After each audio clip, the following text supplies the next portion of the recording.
Welcome to Learnohub. मैं Sangeeta from Learnohub, the free learning platform जहां पढ़ सकते हैं math science SST absolutely free at learnohub.com।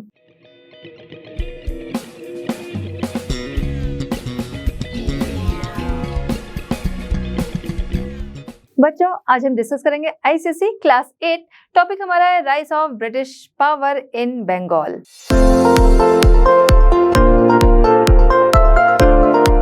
Start करते हैं हमारा आज का चैप्टर। सबसे पहले बात करेंगे हम यहाँ पर टॉपिक्स की। कौन कौन से टॉपिक्स हैं? सबसे पहले आता है the advent of the British in India. ठीक है, तो ब्रिटिश जो थे वो इंडिया में आए, उनका आगमन इंडिया में, उसके बारे में हम यहाँ पर देखेंगे। एडवेंट, आगमन।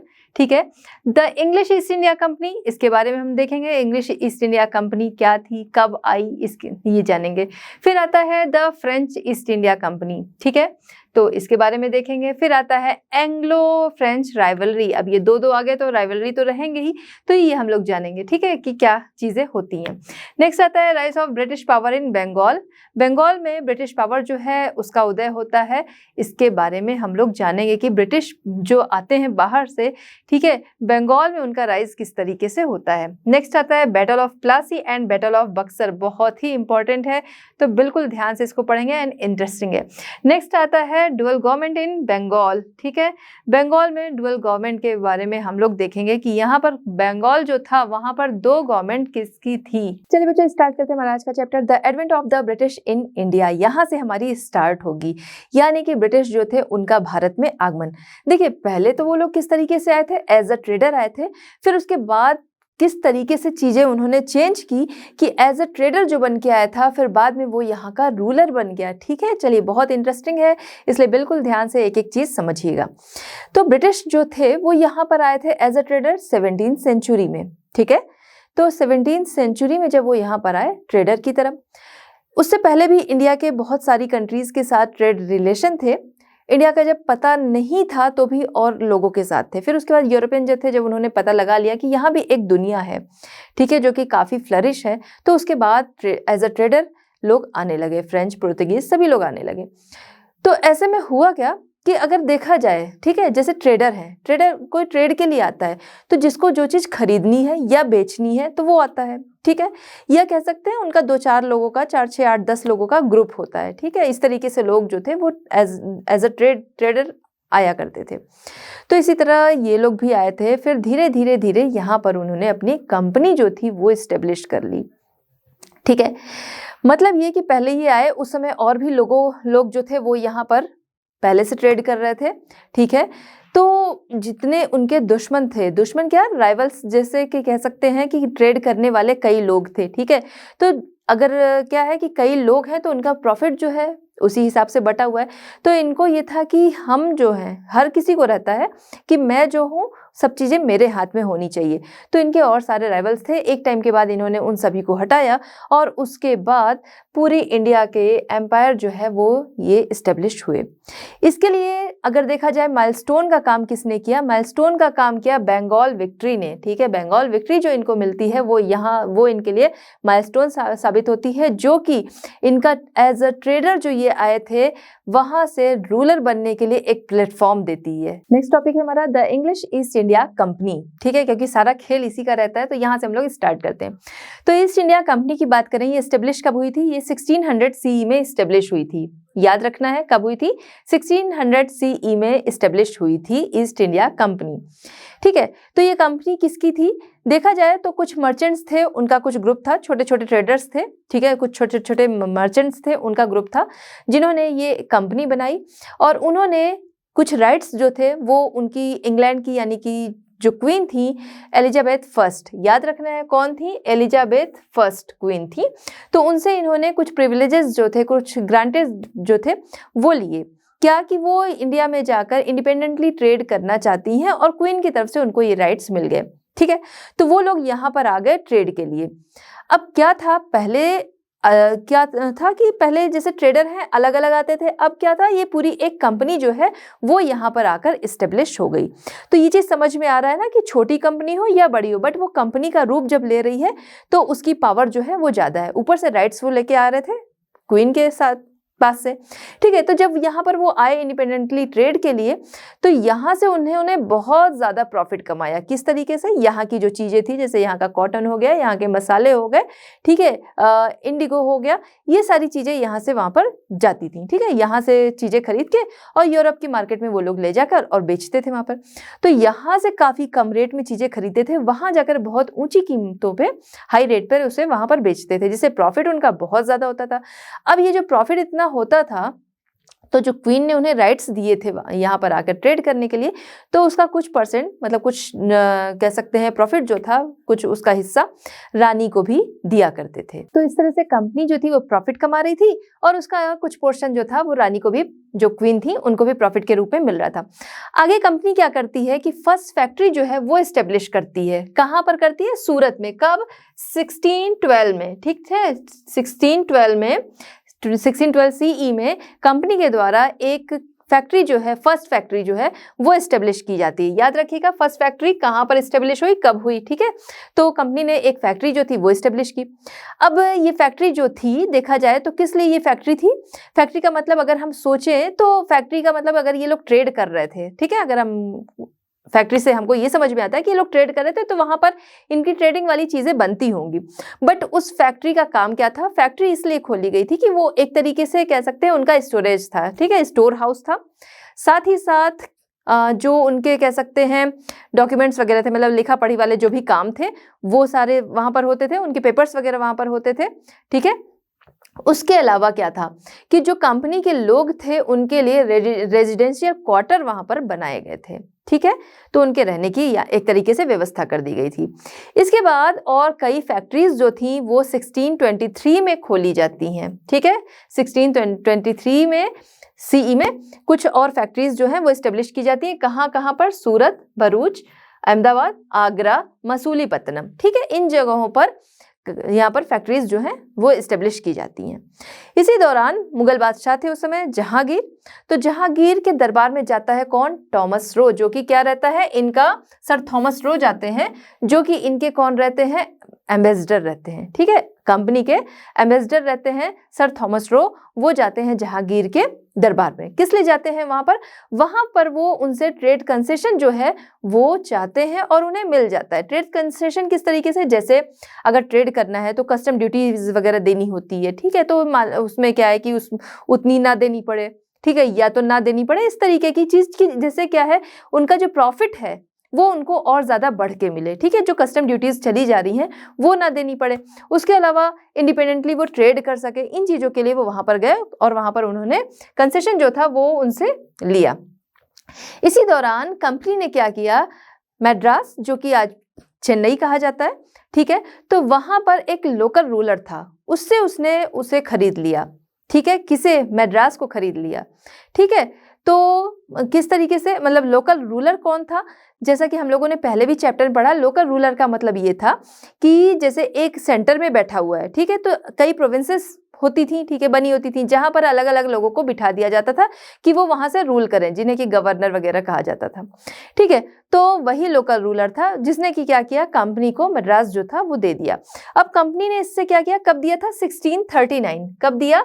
1639। ये क्या था? एक ट्रेड सेटलमेंट था, ठीक है। ट्रेड सेटलमेंट 1639 का ट्रेड सेटलमेंट क्या था कि एक लोकल रूलर जो था उसने कंपनी को मद्रास जो था वो दे दिया था। अब इस तरीके से मद्रास पर हिस्सा किसका हो गया, या फिर कह सकते हैं कि राइट किसका हो गया? वो हो गया कंपनी का, क्योंकि उसको मिल गया था। तो कंपनी ने क्या किया? तुरंत ही उसे फोर्टिफाइड कर दिया। फोर्टिफाइड कर दिया मतलब उसको एक तरीके से घेर दिया कि अब इतने पर उसका कब्जा हो गया। अब यहाँ से समझ में आ रहा है कि किस तरीके से वो लोग अपने आप को एस्टेब्लिश कर रहे थे। तो इस तरीके से ये अपना सेटलमेंट जो था वो बढ़ा रहे थे और साथ ही साथ कह सकते हैं अपना एकाधिकार, मतलब कि अपनी मोनोपोली जो थी वो जमाते जा रहे थे, ठीक है। तो 1688 में क्या होता है? चार्ल्स द्वितीय जो थे, ठीक है, उनके पास था बॉम्बे आइलैंड, आज का कहें तो मुंबई। तो बॉम्बे आइलैंड इनके पास था, जो कि इन्होंने एज अ डॉरी पाया था। किसी पुर्तगीज प्रिंसेस से इन्होंने शादी की थी, तो एज अ डॉरी इनको ये मिला था। इन्होंने क्या किया? कंपनी को ये दे दिया, कुछ नॉमिनल रेंट, बड़े छोटे रेंट पे, 10 पाउंड्स जो थे, 10 पाउंड्स पर ईयर के हिसाब से लेते थे उनसे रेंट, और उस रेंट पर दे दिया कंपनी को। इस तरह से कंपनी को वो एक जगह मिल गई, ठीक है। इसके अलावा जो मद्रास, ठीक है, जो कि आज हम चेन्नई कहेंगे, बॉम्बे, मुंबई एंड कैलकाटा, इन जगहों पे इन्होंने क्या किया, कंपनी ने अपने हेडक्वार्टर्स जो थे वो एस्टेब्लिश किए। कैलकाटा, ठीक है, चेन्नई और बॉम्बे, ठीक है, इन जगहों पे कंपनी ने अपने हेडक्वार्टर्स जो थे वो एस्टेब्लिश किए। सेटलमेंट मतलब क्या था, धीरे धीरे अब क्या था, कंपनी में लोग जो थे वो बहुत सारे आए थे, ठीक है, तो कंपनी में मतलब एक कंपनी के रूप में ही आए थे तो बहुत सारे थे, अब धीरे धीरे लोग जो थे वो और ज्यादा आते जा रहे थे, तो अब क्या था, इनको सेटलमेंट के लिए जगह चाहिए थी, इनके हेडक्वार्टर्स जगह जगह पे बन रहे थे, और जाहिर सी बात है कहीं ना कहीं ये चीज थी कि इस यहाँ पे जो पहले ट्रेड और उसके बाद धीरे धीरे इसे ही पूरा अपने कब्जे में लेना है, तो इस तरीके से ये बढ़ते जा रहे थे। और इस तरह इनका सेटलमेंट जो था धीरे धीरे, मतलब लोग बढ़ रहे हैं, फिर उन्हें रहना है, उसके लिए सेटलमेंट इनका होता जा रहा था, बस्तियां इनकी बनती जा रही थी, और एक तरह से उन एरिया पे भी इनका कब्जा होता जा रहा था। पॉलिटिक वे में देखेंगे तो नहीं उतनी तेजी से हो रहा था, बट ये लोग इसी तरीके से शुरुआत इन्होंने कर दी थी, ठीक है। अब जो इनके ये हेडक्वार्टर्स थे इस तरीके से बस गए, तो देखा जाए तो ईस्ट, वेस्ट एंड साउथ जो था वो इन्होंने जो था वो कवर करना शुरू कर दिया, ठीक है, मतलब इन जगहों पे इनके हेडक्वार्टर्स वगैरह जो थे सेटलमेंट वो होने लगे, जिसे कि प्रेसिडेंसी के नाम से जाना जाता था, ठीक है। और इसे हैंडल कौन करता था, इसे हैंडल करने का काम जो होता था वो गवर्नर का होता था। 18वीं सेंचुरी की शुरुआत में हम देखते हैं कि इंडीज, ठीक है, ईस्ट इंडीज की तरफ, 18वीं सेंचुरी की तरफ ईस्ट इंडीज की तरफ बहुत सारी कंपनीज, मतलब लोग जो थे, इनके ट्रेडिंग ग्रुप जो थे वो आते गए, इनको ज्वाइन करते गए, जिसको कि नाम दिया गया, यहाँ पे गठन हुआ United company of merchants of England trading, क्योंकि इंग्लैंड ट्रेडिंग कंपनीज वो थी, मर्चेंट्स थे उसमें, इसलिए नाम दिया गया यूनाइटेड कंपनी ऑफ, क्योंकि वो एक दूसरे से ज्वाइन होते जा रहे थे, United company of merchants of England trading, ठीक है, तो ये उन्होंने नाम दिया। चलिए, तो अब हम बात करते हैं किसकी, फ्रेंच ईस्ट इंडिया कंपनी की, ठीक है, the French east India company next हमारा टॉपिक है। अभी हम किसकी बात कर रहे थे, वो थी इंग्लिश ईस्ट इंडिया कंपनी, ये थी French east India company. English east India company बहुत सारे राइट्स के साथ आई थी, क्योंकि अपनी क्वीन से वो राइट लेकर आए थे, और वो पहले एस्टेब्लिश हुए थे, अगर आपको याद होगा हम लोगों ने जिक्र किया था उसका 1600 CE में, ठीक है, और इनका फॉर्मेशन होता है 1664 CE में, किसका, फ्रेंच ईस्ट इंडिया कंपनी, ठीक है। अच्छा, उनको भी हमने देखा, वो कोस्टल एरिया जो था वहां पर उनके हेडक्वार्टर्स थे, वहां पर उनके सेटलमेंट थे, क्योंकि वहीं से ट्रेड जो है वो आसानी से हो सकता है, तो इसी तरह से ये लोग भी आए हैं, इन्होंने भी क्या किया, अपने जो सेटलमेंट थे, अपने हेडक्वार्टर्स थे, इन्हीं कोस्टल एरियाज में इन्होंने बनाए। सबसे पहले इन्होंने क्या किया, अपना जो हेडक्वार्टर था वो पौंडीचेरी, ठीक है, उस समय का, अभी क्या कहेंगे, पुडुचेरी, तो उसे वहां पर इन्होंने अपना सेटलमेंट जो था वो बनाया, अपना हेडक्वार्टर जो था वो बनाया। इस तरीके से धीरे धीरे आगे ये भी अपना हेडक्वार्टर्स एंड सेटलमेंट्स जो थे वो बढ़ाते गए।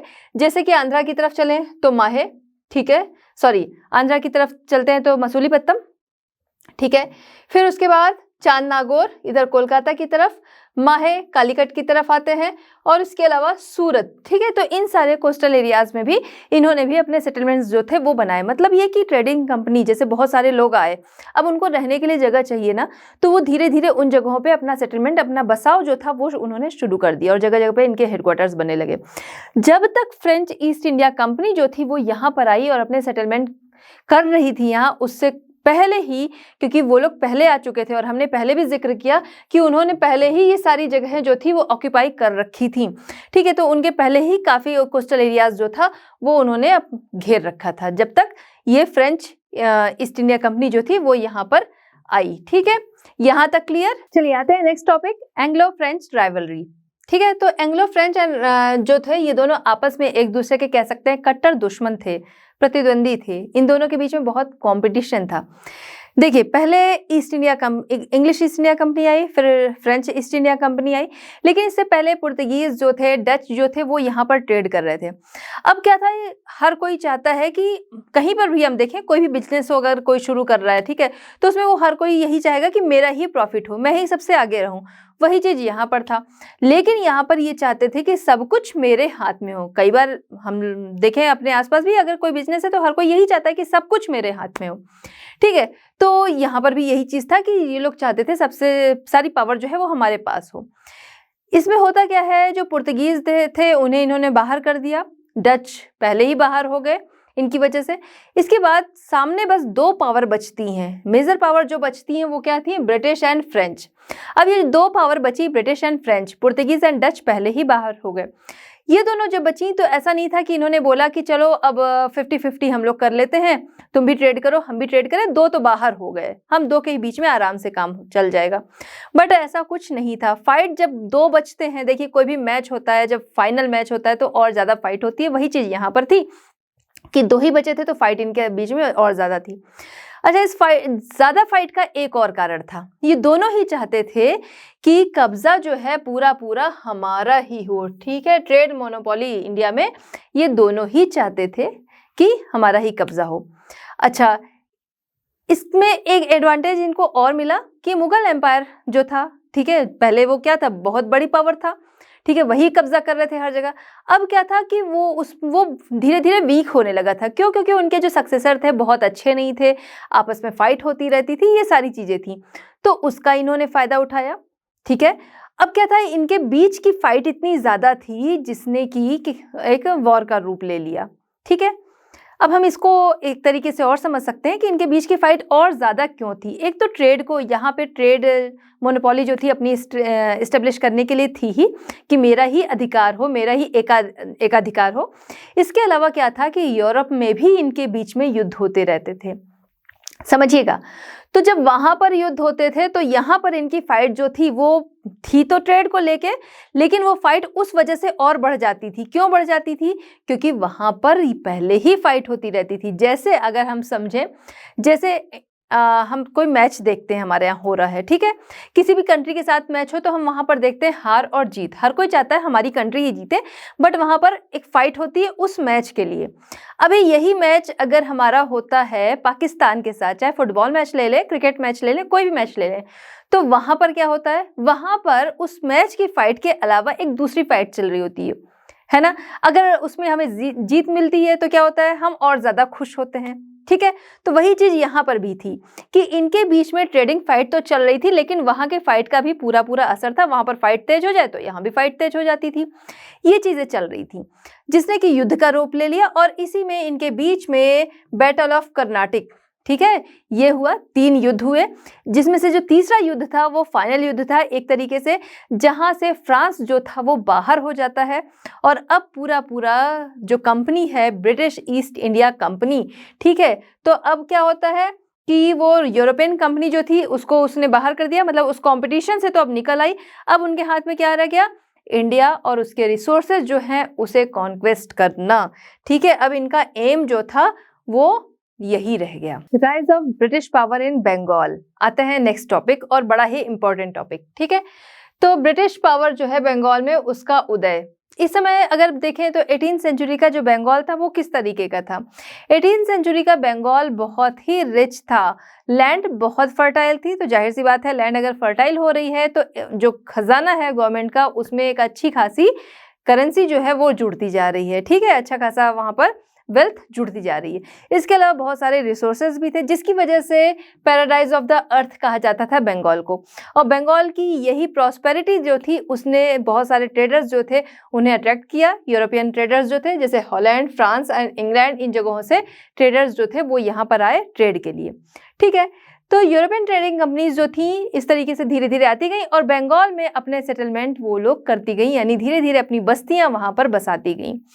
अच्छा, इसी दौरान क्या था, मुगल एम्पायर जो था, हमने पहले भी बात किया, decline of the Mughal empire में अगर आपको याद हो कि औरंगजेब के बाद बहुत अच्छा रूलर कोई नहीं रह गया, बहुत स्ट्रांग रूलर कोई नहीं रह गया था, है ना। तो उसी का फायदा इन्होंने उठाया कि यहाँ पर वो लोग अपनी ट्रेडिंग कंपनीज जो थी वो बंगाल में इस्टेब्लिश करने लगे।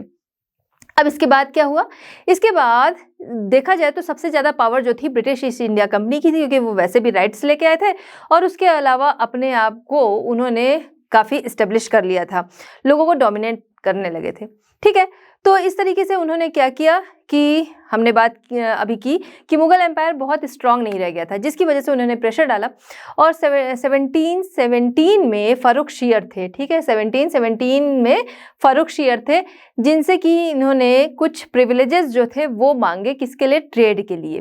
ठीक है, तो फारूक शेयर बहुत ज़्यादा पावरफुल थे नहीं, तो उन्होंने ये प्रिविलेजेस उन्हें दे दिए, मतलब उन्होंने एक फरमान जो था वो जारी कर दिया कि कंपनी जो है बंगाल, उड़ीसा एंड कैलकाटा, इन जगहों पे कंपनी जो है ड्यूटी फ्री, मतलब जो कस्टम ड्यूटी देना पड़ता है वो नहीं देना पड़ेगा। ठीक है, तो ड्यूटी फ्री ट्रेड जो है वो कंपनी कर पाएगी। अब क्या था, इससे कंपनी को जाहिर सी बात है बहुत सारा प्रॉफिट होगा। वैसे ही ये लोग प्रॉफिट बहुत कमा रहे थे कि यहाँ पे कम रेट में चीज़ें खरीद के अपने यहाँ जाके ज़्यादा रेट में बेच रहे थे। इसके अलावा जो कस्टम ड्यूटी पे करनी पड़ती थी, अब वो भी उन्हें पे नहीं करनी पड़ेगी, जिसकी वजह से कंपनी को काफ़ी मुनाफा होगा। ठीक है, तो उन्होंने कंपनी की तरफ, जो गवर्नमेंट थी यानी नवाब जो थे, उनकी तरफ से ये फरमान कंपनी के लिए जारी हो गया कि कंपनी अब कस्टम ड्यूटी जो है नहीं देनी पड़ेगी, अपना ट्रेड कर सकती है। लेकिन ये जो फरमान जारी हुआ था ये किसके लिए था? ये सिर्फ कंपनी के लिए था, कंपनी के एम्प्लॉयज़ के लिए था कि वो लोग ट्रेड कर सकते हैं, बट जो वो ट्रेड करेंगे उसके बदले में उन्हें टैक्स देना पड़ेगा। जैसे कि यहाँ के लोकल ट्रेडर हैं, जैसे कि इंडियन ट्रेडर जो है उन्हें टैक्स देना पड़ता है, ऐसे ही कंपनी के जो एम्प्लॉय होंगे वो जो ट्रेड करेंगे उसके लिए उन्हें यहाँ पर पे करना पड़ेगा। ठीक है, और जो कंपनी है, ठीक है, तो कंपनी जो ट्रेड करेगी उसके लिए गवर्नमेंट की तरफ से बोला गया कि कंपनी अपनी तरफ से कोई पास या दस्तक जो है वो जारी कर सकती है, जिससे कि उन्हें कोई टैक्स नहीं पे करना पड़ेगा। तो इस तरीके से कंपनी जो थी बिना कस्टम ड्यूटी चुकाए अच्छा खासा प्रॉफिट जो थी वो कमाने लगी। ठीक है, ह्यूज प्रॉफिट जो था वो कंपनी के हिस्से में आने लगा। अब कंपनी का नेक्स्ट स्टेप क्या था? कंपनी का नेक्स्ट स्टेप था यहाँ की पॉलिटिक्स जो थी उसमें इंटरफेरेंस। तो कंपनी ने यही किया, क्योंकि यहाँ के जो रूलर थे बहुत ज़्यादा अब स्ट्रांग नहीं थे। दूसरी चीज़ ये कि वो आपस में ही बटे हुए थे, जिसकी वजह से कंपनी ने क्या किया, डिवाइड एंड रूल वाली पॉलिसी अपनाई। डिवाइड एंड रूल कि उनको आपस में ही फाइट करा दी, कि एक के पास गया उसके बारे में कुछ और बोला कि आपको उन्होंने ऐसे बोला, ऐसे ऐसे, उनके पास गए इस तरीके से कहा। ठीक है, और उसके अलावा उनसे प्रॉफिट जो थे अपने लिए वो कंपनी लेती रही। अब जिसकी वजह से उनमें फाइट होने लगी, कमज़ोर हो गया शासन, और इसी का फ़ायदा उठाते हुए कंपनी ने क्या किया, 18th सेंचुरी के मिड में कंपनी जो है उसने ब्रिटिश रूल की फाउंडेशन रखी बंगाल में। बैटल ऑफ प्लासी 1757, बिल्कुल याद रखना है आपको, बैटल ऑफ प्लासी कब हुआ था? 1757। तो 1757 का जो दौर था, ठीक है, इस समय में हुआ था बैटल ऑफ प्लासी। मैं इस बार इसको बार बार बोल रही हूँ जिससे कि आपको याद रहे। बैटल ऑफ प्लासी कब हुआ था? 1757। ओके, तो हम लोग जब राइज ऑफ रीजनल पावर के बारे में पढ़ रहे थे तो वहां पर हम लोगों ने जिक्र किया था बंगाल के नवाब अलीवर्दी खां की। तो अलीवर्दी खां जो थे 1756 में उनकी डेथ हो गई। उनकी डेथ के बाद उनका सक्सेसर कौन बनता है या फिर गद्दी पर कौन बैठता है? उनका ग्रैंडसन, जिसका नाम था सिराजुद्दौला। नाम ध्यान रखिएगा, अलीवर्दी खां के बाद सिराजुद्दौला, इससे मिलता जुलता नाम आगे आएगा, कंफ्यूज नहीं होना है। यहाँ पर उनकी गद्दी पर बैठता है सिराजुद्दौला। ठीक है, तो सिराजुद्दौला गद्दी पर तो इस समय बैठा, बट उस समय चल क्या रहा था पॉलिटिक्स में, आसपास क्या चल रहा था उसका उसे पूरा आइडिया था कि ब्रिटिश पावर जो है वो बहुत तेजी से आगे बढ़ रही थी, जिसको कि वो रोकना चाहता था। ठीक है, लेकिन सबसे बड़ी चीज़ ये है कि अगर आप कोई चीज़ चेंज करना चाहते हैं, ठीक है, या फिर आपको किसी से फाइट करनी है, तो उसमें क्या है, आपके साथ लोग होने चाहिए। सिराजुद्दौला जो था उस समय उसके कह सकते हैं कि इनसाइड एंड आउटसाइड दोनों तरफ बहुत सारे दुश्मन थे। जैसे कि अभी यहाँ पर ब्रिटिश आ रहे हैं, इसके पहले जब टर्किश आए थे, मुगल्स आए थे, उस समय क्या थे, जो हमारे यहाँ राजपूत थे जो पहले से रूल कर रहे थे, तो वो क्यों हारे? क्योंकि एक तो आपस में फाइट थी, दूसरे उनके जो दरबार था, कोर्ट थी, उसमें अंदर और बाहर दोनों तरफ बहुत सारे उनके दुश्मन थे जो कि जाके उनसे मिल गए, और इसकी वजह से ही वो राजपूत जो थे वो हार गए। वही चीज़ यहाँ पर हुआ कि सिराजुद्दौला जो थे, इनके इनसाइड एंड आउटसाइड दोनों तरीके से बहुत सारे एनिमीज थे जो कि उस ब्रिटिश पावर से जाकर मिले थे।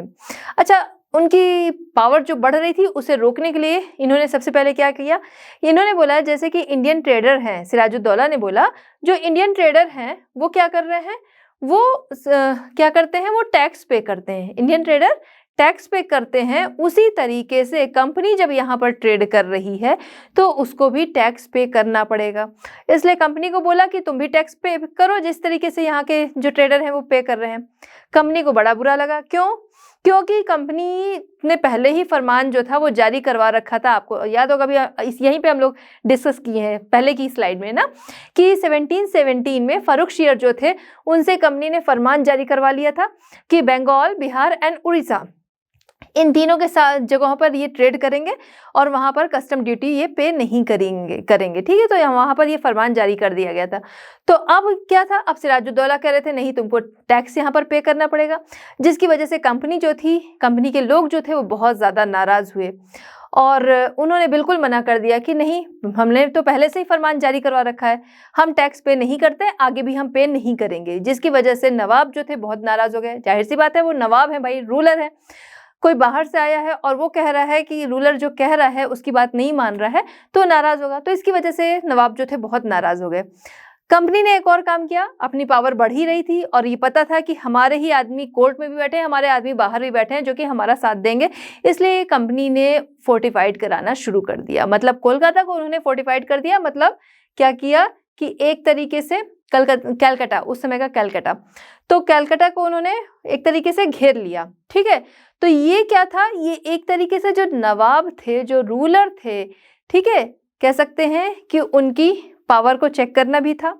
इसके अलावा कह सकते हैं कि उनकी इमेज पे भी ये चीज़ आ गई कि भाई नवाब है और उनको क्या किया जा रहा है, वहाँ पर फोर्टिफाइड कर दिया जा रहा है। तो जिसकी वजह से वो बहुत ज़्यादा नाराज़ हुए। तो यहाँ पर फोर्टिफिकेशन हो गया जो कि पूरी तरीके से क्या था, जो नवाब थे उनकी इमेज पर अटैक था। अब इमेज पर अटैक तो कोई नहीं बर्दाश्त करेगा, वरना जो पब्लिक है वो भी यही सोचेगी ना कि नवाब की तो कोई पावर ही नहीं है कि बाहर से आया हुआ इंसान भी उन्हें फोर्टिफाइड कर दिया है। ठीक है, तो इस वजह से ये बड़े नाराज हुए और इन्होंने बिल्कुल गुस्से से बोला, बहुत ज़्यादा गुस्सा हुए और इन्होंने बोला कि भाई तुम बिजनेस करने आए हो, बिजनेसमैन हो, बिजनेस करने आए हो तो यहाँ पर बिजनेस करो, मास्टर बनने की कोशिश मत करो। इसके अलावा इन्होंने बोला जो फोर्टिफिकेशन है ना, इसको हटाओ, तुरंत इसको हटाया जाए फोर्टिफिकेशन को। अब क्या था, जो फ्रेंच एंड ब्रिटिश थे जो हर समय फाइट करते रहते थे, बट ऐसे टाइम में ये लोग साथ आ गए थे। लेकिन जब उन्होंने बोला फोर्टिफिकेशन हटाओ तो जो फ्रेंच थे वो उनकी ही टेरिटरी में कोई युद्ध नहीं चाहते थे, तो जो फ्रेंच थे वो उनकी उस बात को मान गए। जो ऑर्डर दिया गया फोर्टिफिकेशन रिमूवल का, फ्रेंच उसको मान गए, बट जो ब्रिटिश थे उन्होंने रिफ्यूज कर दिया। ठीक है, कि भाई नहीं मानेंगे, फोर्टिफिकेशन नहीं हटाएंगे, टैक्स पे नहीं करेंगे। तो जिसकी वजह से नवाब जो थे बहुत गुस्सा हुए कि एक तरीके से पूरा क्या था, उनका जो ऑर्डर था, उनकी जो अथॉरिटी थी उसको चैलेंज कर दिया इन्होंने।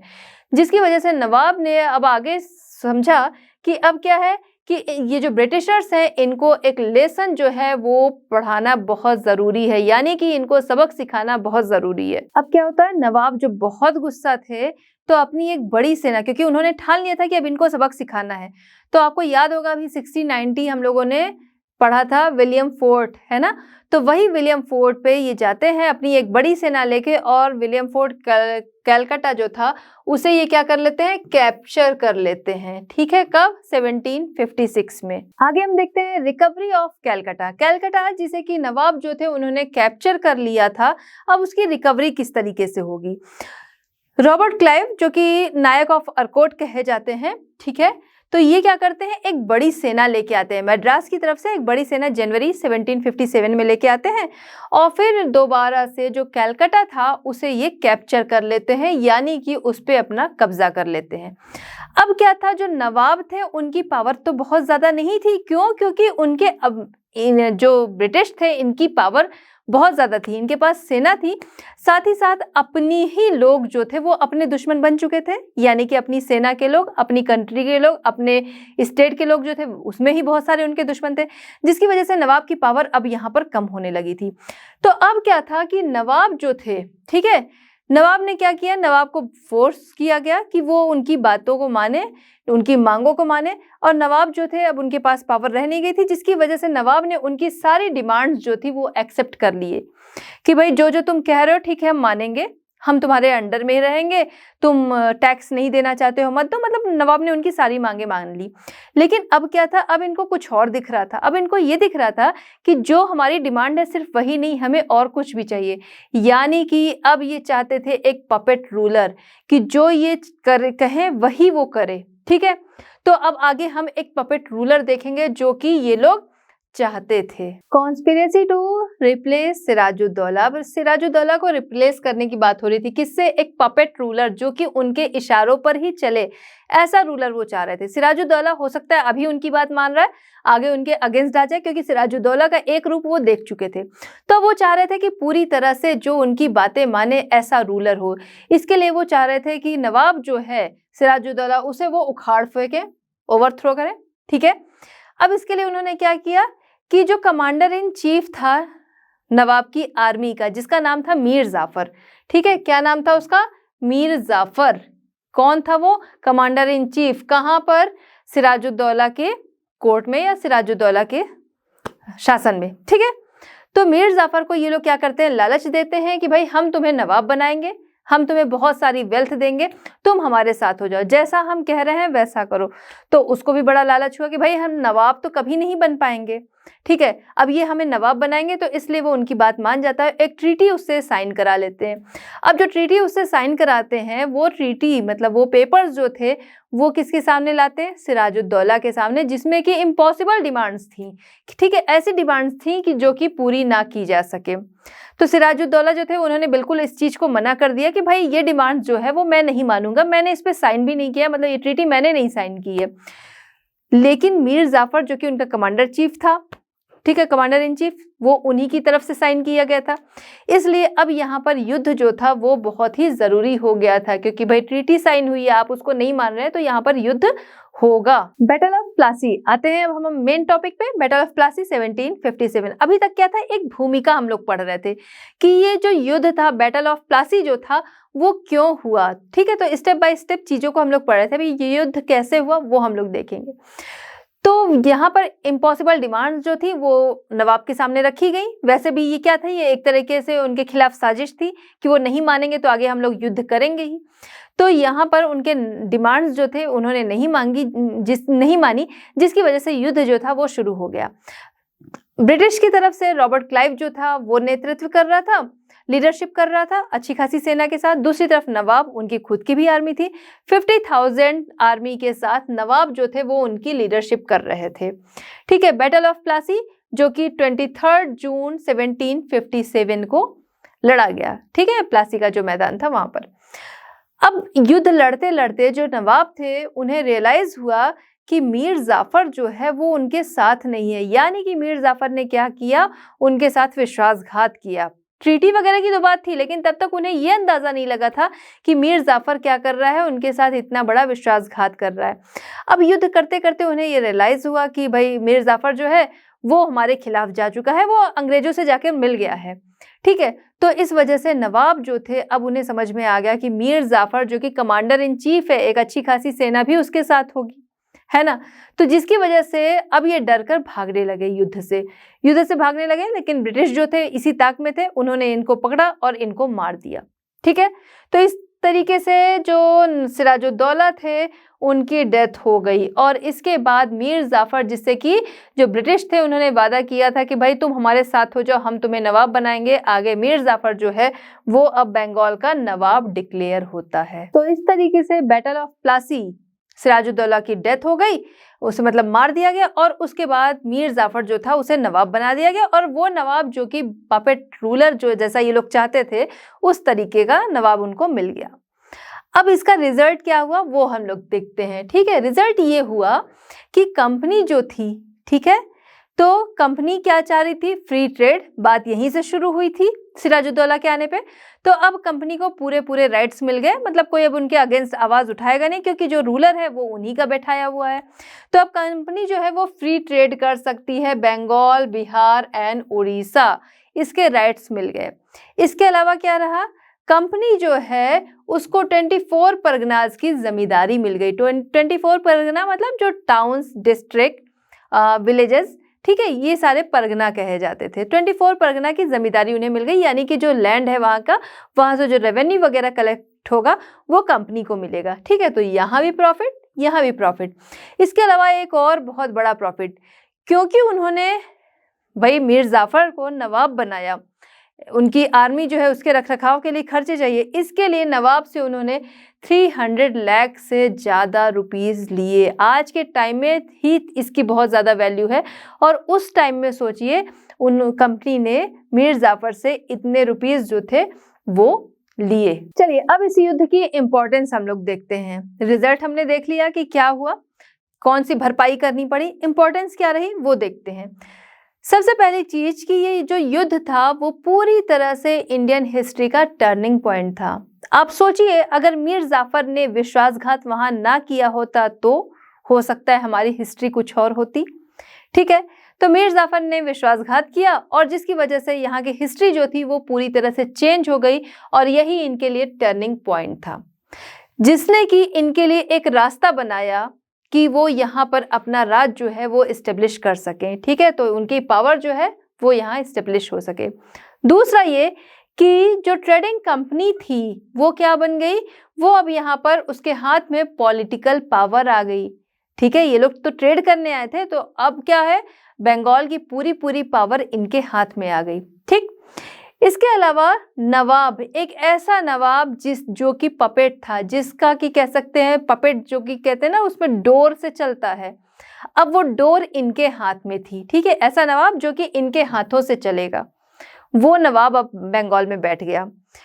इसके अलावा बंगाल के रिसोर्सेज, जिसकी वजह से अभी हम लोगों ने बात की थी कि बंगाल जो था वो बहुत रिच था, उसके रिसोर्सेज इतने ज़्यादा थे जिसकी वजह से इसे पैराडाइज ऑफ द अर्थ कहा जाता था। अब उन रिसोर्सेज पे अधिकार हो गया किसका, कंपनी का अधिकार हो गया, जिसकी वजह से कंपनी की वेल्थ काफ़ी बढ़ी, कंपनी बहुत रिच हुई, और जिसने कि आगे उस वेल्थ ने बहुत सारे आगे युद्धों में उनकी हेल्प की। जाहिर सी बात है, जब भी कभी कोई युद्ध होते हैं तो फिर क्या होता है, उसमें बहुत ज़्यादा पैसे खर्च होते हैं। तो अब कंपनी क्या है, कंपनी के पास पूरी छूट थी कि वो जहाँ जहाँ जिस टेरिटरीज पे जाए वहाँ पर युद्ध करे, उसे पैसे जो है वो बंगाल से मिलते जाएंगे।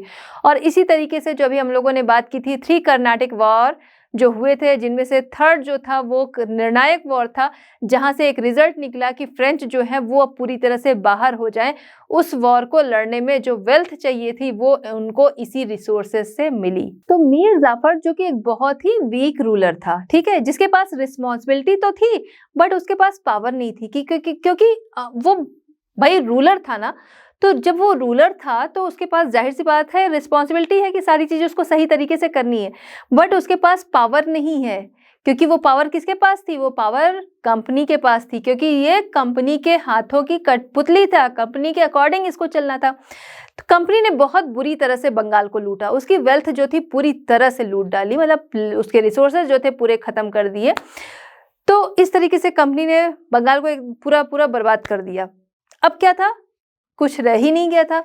कंपनी की डिमांड रोज के रोज बढ़ रही थी, ठीक है। तो पहले तो भाई कंपनी ने जब मीर जाफर को बिठाया उसी समय बहुत कुछ ले लिया, उसके बाद समय समय पर उनकी डिमांड रहती थी जिसको कि मीर जाफर पूरी करता था। एक टाइम आया जब मीर जाफर जो था वो उनकी डिमांड्स को पूरी नहीं कर सकता था और उसने मना कर दिया, भाई मैं आपकी डिमांड नहीं पूरी कर सकता हूँ।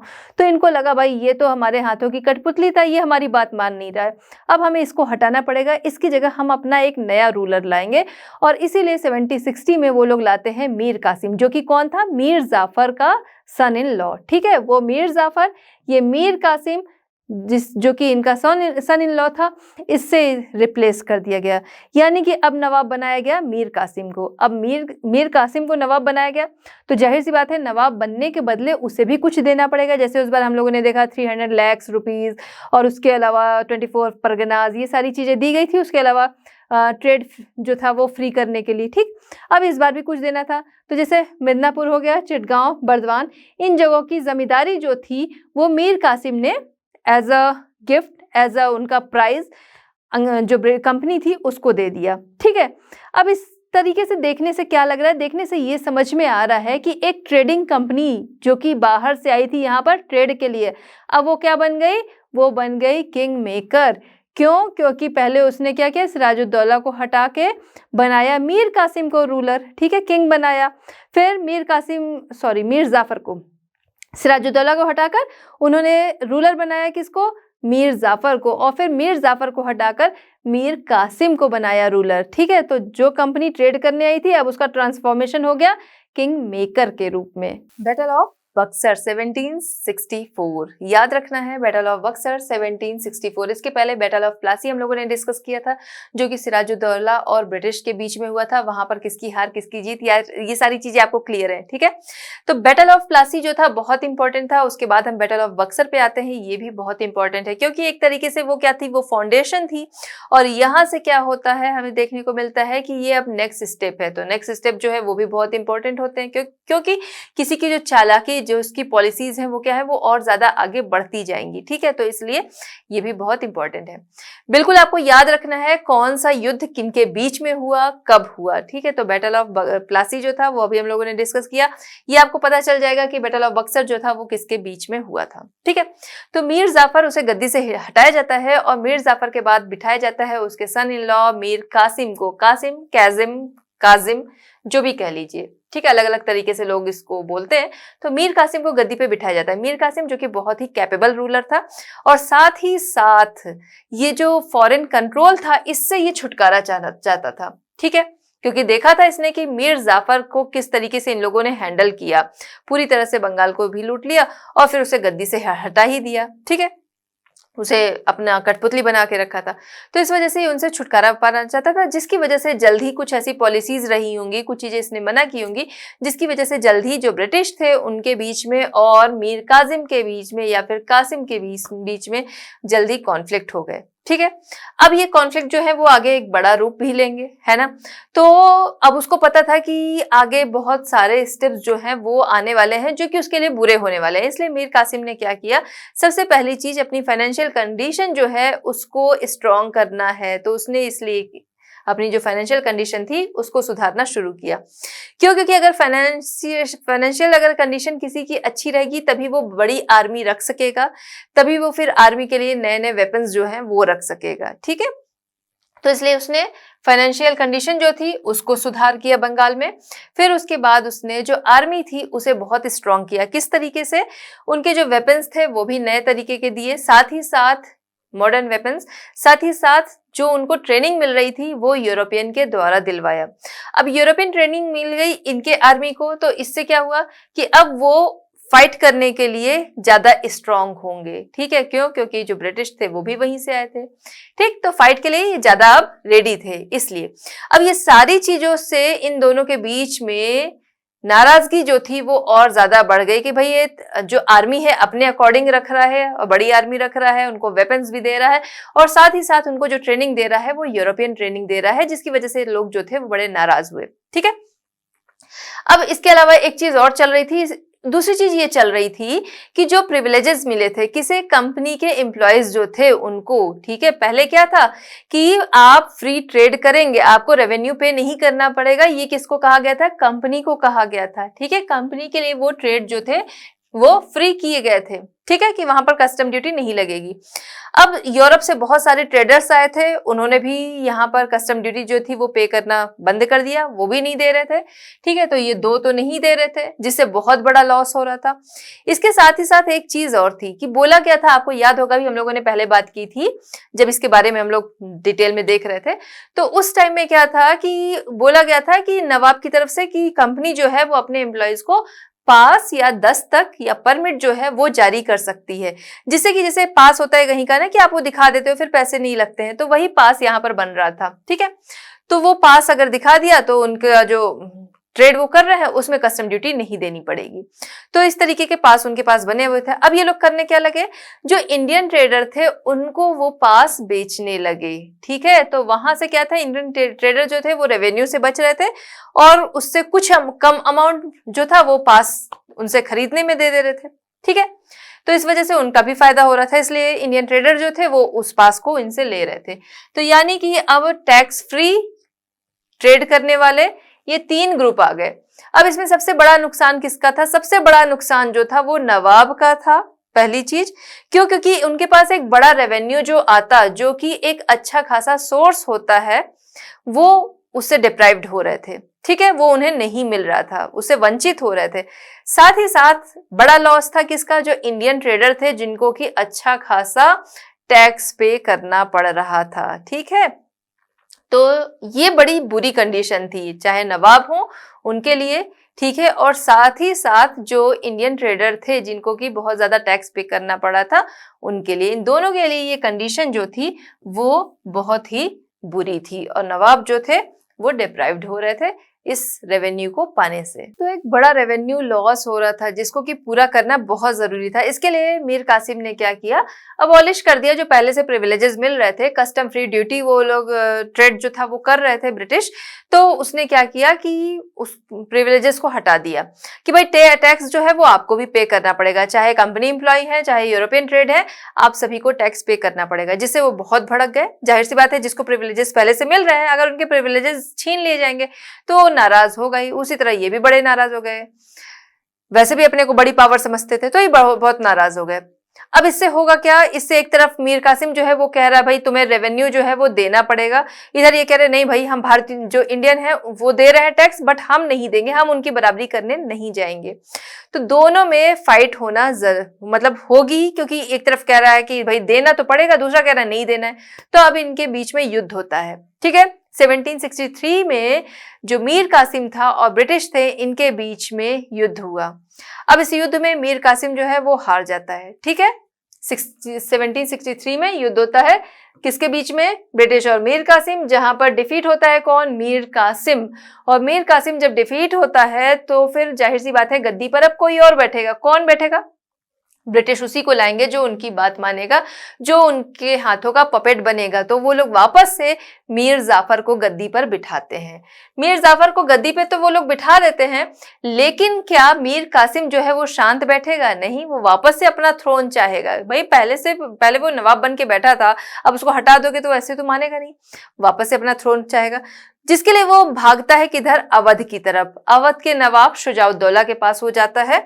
ठीक है, शुजाउद्दौला नाम आपको ध्यान रखना है, अवध के नवाब शुजाउद्दौला के पास जाता है। उसके पहले हम लोगों ने सिराजुद्दौला का जिक्र किया था जो कि अलीवर्दी खां के कौन थे, उनके सन इन लॉ, उनके ग्रैंडसन थे, सॉरी। ठीक है, तो ग्रैंडसन थे कौन, सिराजुद्दौला अलीवर्दी खान के। और फिर उनके साथ होता है बैटल ऑफ प्लासी। ठीक है, बैटल ऑफ बक्सर में हमें कौन दिखेगा, वहां पर हमें दिखेगा शुजाउद्दौला। ठीक है, नाम में कोई कंफ्यूजन नहीं रखनी है। तो शुजाउद्दौला के पास और शाह आलम सेकंड जो था मुगल एम्परर, इन दोनों के पास ये जाते हैं, इन दोनों से हेल्प मांगते हैं। ठीक है, कौन, मीर कासिम, इन दोनों के पास वो हेल्प मांगते हैं। ये लोग भी हेल्प करने को तैयार हो जाते हैं, क्यों, क्योंकि फिर आगे पता है कि फिर उनके ऊपर भी अटैक हो सकता है, मतलब उधर भी आ सकते हैं ब्रिटिश, तो आगे इनकी हेल्प करने के लिए वो रेडी हो जाते हैं। रेडी तो हो गए, ये थ्री अलायंस जो है वो एक साथ आती हैं और दूसरी तरफ ब्रिटिश पावर थी। अब इनके बीच में युद्ध होता है जो कि 1764 बैटल ऑफ बक्सर। ठीक है, यहाँ जो था वो बैटल ऑफ बक्सर नहीं था, अब जो युद्ध होगा वो है बैटल ऑफ बक्सर। यूपी में एक जगह है बैटल ऑफ बक्सर, वहां पर ये युद्ध होता है, इसीलिए इसको नाम दिया जाता है बैटल ऑफ बक्सर, जो होता है 1764 में। और यहाँ पे एक निर्णायक जीत किसको मिलती है, ब्रिटिश पावर को। ठीक है, कि वो पूरी तरह से यहाँ पर जीत जाते हैं। अब आगे क्या होगा वो हम लोग देखेंगे कि भाई ये थ्री अलायंस थे, लेकिन आए फाइट किए, बट यहाँ पर क्या हुआ, ये हार गए। दूसरी तरफ ब्रिटिश पावर जो थी वो जीत गई। तो अब इनकी कंडीशन क्या होगी वो हम लोग आगे देखते हैं। चलिए अब देखते हैं इस युद्ध की इंपॉर्टेंस क्या रही। ठीक है, जो भी हम लोगों ने बात की कि देखते हैं किसका क्या होता है आगे। अब यहाँ पर ब्रिटिश पावर जो थी वो जीत गई, जिसकी वजह से बंगाल, बिहार एंड उड़ीसा इसके वो पूरी तरह से मास्टर बन गए। ठीक है, मतलब ये कि ये पूरी तरह से अब उनके हाथ में आ गया। अभी तक क्या था, अभी तक वो यहाँ के नवाबों को बिठा रहे थे, पीछे से शासन कर रहे थे। ठीक है, बट अब वो पूरी तरह से फ्रंट पर आ जाते हैं। ओके, तो बंगाल, बिहार, उड़ीसा उसके वो मास्टर बन जाते हैं। साथ ही साथ इस युद्ध की भरपाई किसी और को भी करनी पड़ेगी। ऐसा नहीं है कि बस मीर कासिम जो था उसी को भरपाई करनी पड़ेगी, जो बाकी की शक्तियां भी उससे मिली थी, यानी कि शाह आलम और अवध के नवाब, उनको भी भरपाई करनी पड़ेगी।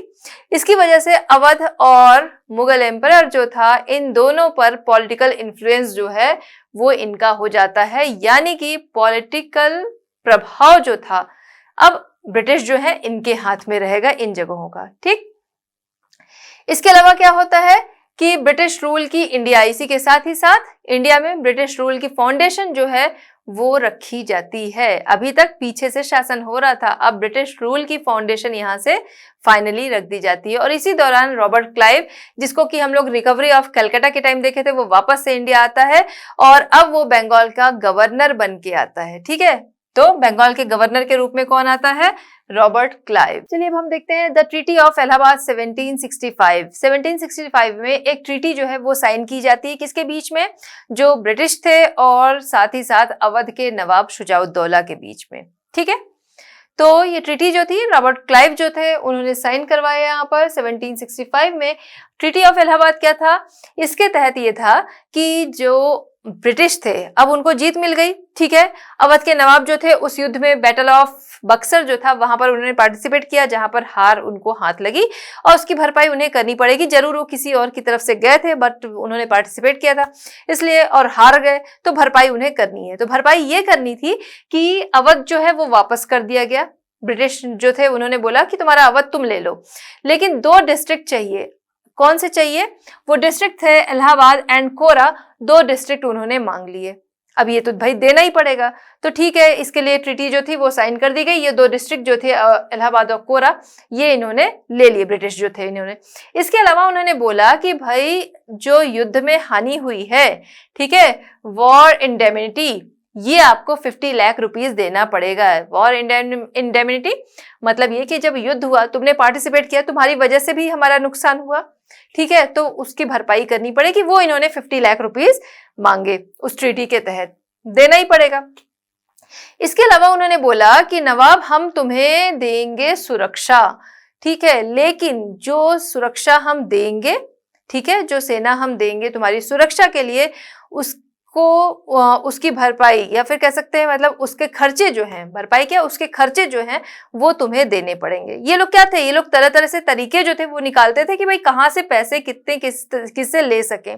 तो इस तरीके से उन लोगों ने भाई युद्ध में नुकसान हुआ, इसकी भरपाई करो, डिस्ट्रिक्ट दे दो, इसके अलावा हम तुम्हें सेना दे रहे हैं, हम तुम्हें सुरक्षा दे रहे हैं, तो उसके लिए भी तुम खर्चे दो। ठीक है, तो इस तरीके से उनसे अच्छा खासा रकम वो ले लिए। इस तरीके से जो अवध था वो अब दोबारा से या फिर कह सकते हैं वो अब क्या बनकर रह गया? वो बनकर रह गया बफर स्टेट। ठीक है, बफर स्टेट बनकर रह गया कौन? अवध। बफर स्टेट क्या होता है? बफर स्टेट ये होता है कोई 2 पावरफुल स्टेट हो या कंट्री हो, ठीक है, उनके बीच का जो स्टेट या कंट्री होगा वो कहलाएगा बफर स्टेट। ठीक है, जैसे यहां पर कौन किसके बीच में कौन है ये हम लोग देखेंगे। तो बफर स्टेट अवध किस तरीके से बन गया?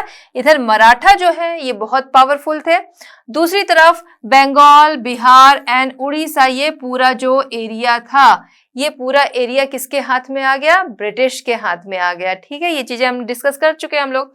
तो ये हो गया, ये हो गया, इन दोनों के बीच में बफर स्टेट बनकर रह गया अवध। चलिए, तो शुजाउद्दौला से इन्होंने किस तरीके से समझौता किया, अब हम देखते हैं शाह आलम का क्या हुआ। तो शाह आलम के लिए इन्होंने 26 लाख रुपीस की पेंशन जो थी वो फिक्स कर दी कि ये मिलेगा आपको इसी से अपने खर्चे, अपनी आर्मी, जो भी चीजें हैं वो चलानी है। दूसरा, जो इलाहाबाद और कोरा डिस्ट्रिक्ट लिए गए थे नवाब से, वो दे दिए गए शाह आलम को कि भाई कोरा और इलाहाबाद जो है वो तुम संभालो। तो यहाँ तो भाई इनका प्रॉफिट दिख रहा है, लेकिन उसके बदले में भी कुछ करना पड़ेगा। उसके बदले में इन्होंने बोला बंगाल, बिहार और उड़ीसा की जो दीवानी है वो कंपनी को दे दी जाए। ठीक है, यानी कि अब शाह आलम को, कंपनी को ये चीजें जो है यहाँ बंगाल, बिहार और उड़ीसा की दीवानी दे देनी होगी। अब इससे क्या होगा? इससे जो रेवेन्यू होगा वो उस पे अधिकार किसका होगा? ब्रिटिश का होगा। ठीक है, कंपनी का होगा।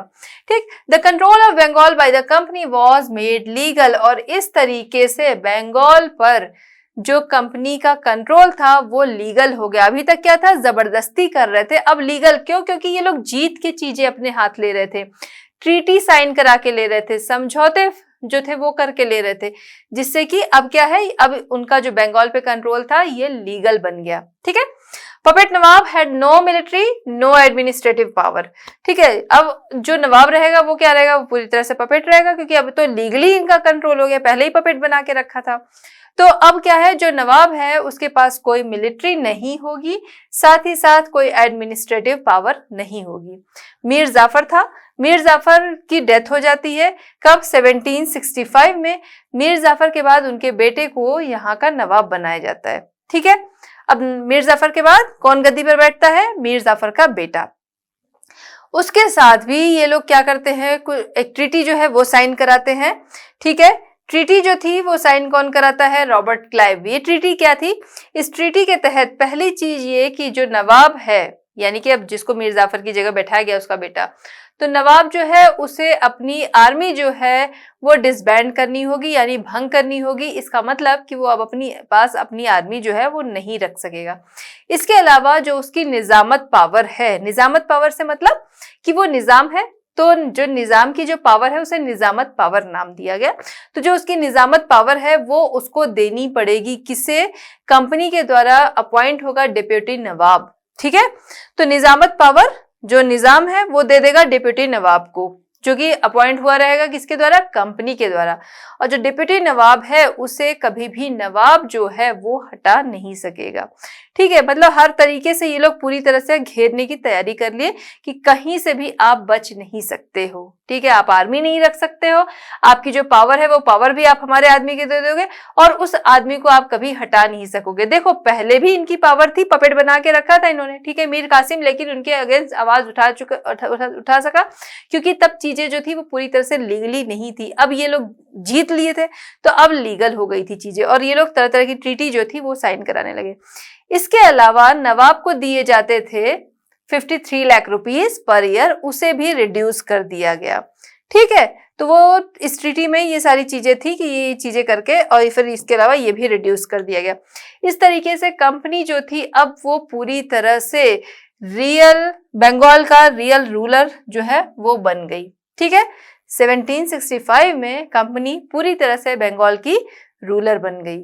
चलिए आते हैं नेक्स्ट टॉपिक हमारा, dual government in Bengal 1765 to 1772। बिल्कुल ध्यान रखना है, dual government in Bengal, dual government Bengal में कब से कब तक थी? 1765 टू 1772। ठीक है, क्लियर? अब डुअल गवर्नमेंट क्या है, बहुत इंपॉर्टेंट टॉपिक है, बिल्कुल ध्यान से सुनिएगा। नाम से समझ में आ रहा है कि जहां पर दो गवर्नमेंट होंगी।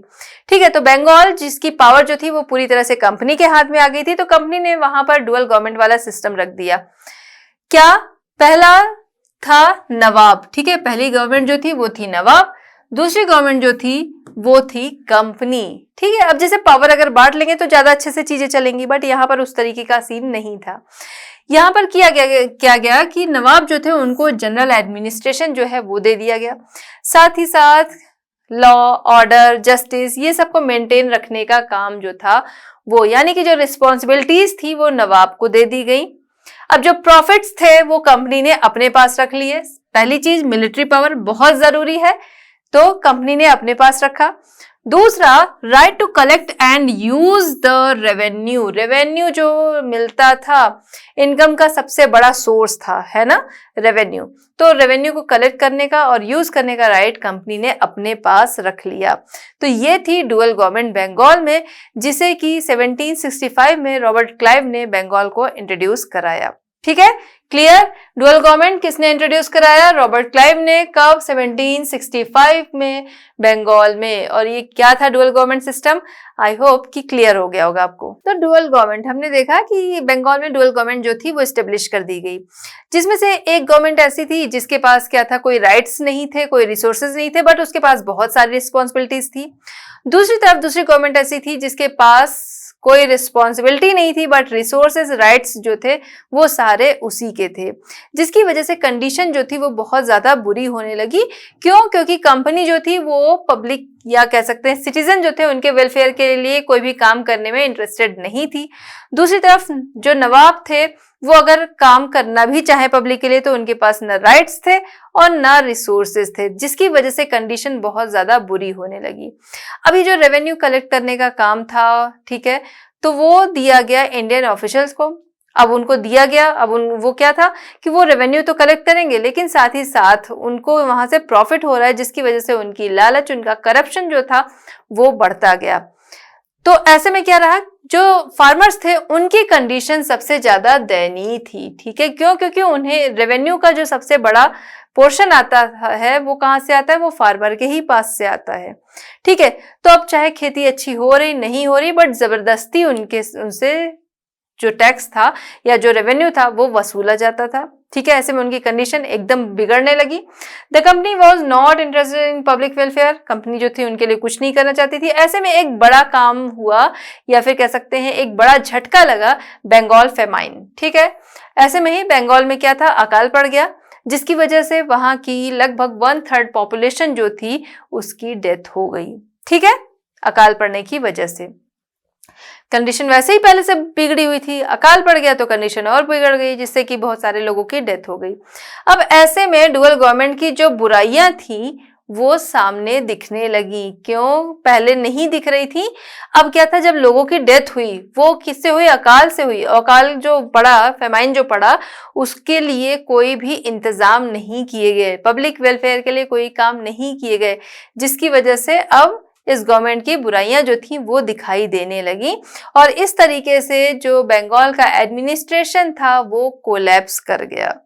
ठीक है, एडमिनिस्ट्रेशन और वहां की इकोनॉमी जो थी वो क्या हुई, वो कोलैप्स कर गई। एडमिनिस्ट्रेशन और इकोनॉमी जो थी उसके कोलैप्स हो जाने की वजह से बंगाल में जो डुअल गवर्नमेंट थी उसकी कमियां दिखाई देने लगी, जिसका कुछ ना कुछ सोल्यूशन निकालना जरूरी था। जिसकी वजह से कंपनी के कोर्ट ऑफ डायरेक्टर्स जो थे उन्होंने 1772 में वॉरेन हेस्टिंग्स को बंगाल का गवर्नर अपॉइंट किया। ठीक है, वॉरेन हेस्टिंग्स। ठीक है, समय समय पर गवर्नर जो थे बहुत सारे आए, आपकी मैं लिस्ट पूरी दी हुई है तो वो भी आप देख सकते हैं। फिलहाल 1772 में वॉरेन हेस्टिंग्स जो था उसको बंगाल का गवर्नर बनाया गया, और रेगुलेटिंग एक्ट के तहत जो भी ब्रिटिश टेरिटरीज थी इंडिया में उसका गवर्नर जनरल बनाया गया वॉरेन हेस्टिंग्स को। गवर्नर जनरल जो कि एक बहुत ही इंपॉर्टेंट फंक्शनरी थी, बहुत ही इंपॉर्टेंट पद था, पोस्ट थी। ठीक है, तो डुअल गवर्नमेंट में क्या होता है कि इकोनॉमी एंड एडमिनिस्ट्रेशन जो है वो पूरी तरह से कोलैप्स हो जाता है। उसके कोलैप्स होने के साथ ही क्या किया जाता है कि जो बंगाल में डुअल गवर्नमेंट की कमियां थी वो पूरी तरह से सामने आ जाती हैं, जिसकी वजह से बंगाल में अपॉइंट किया जाता है वॉरेन हेस्टिंग्स को 1772 में। यहाँ तक क्लियर?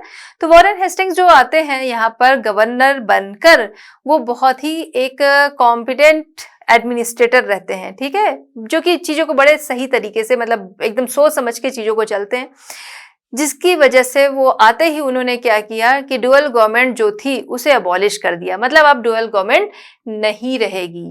वैसे भी पावर पूरी तरह से क्या थी, ब्रिटिश जो कंपनी थी उसके पास थी, तो अब इनका कहना था कि पूरी पावर जो है अब वो कंपनी के पास रहेगी। ठीक है, तो अब बंगाल की जो पावर थी वो कंप्लीटली, उस पर कंट्रोल बंगाल पे किसका हो गया, कंपनी का हो गया।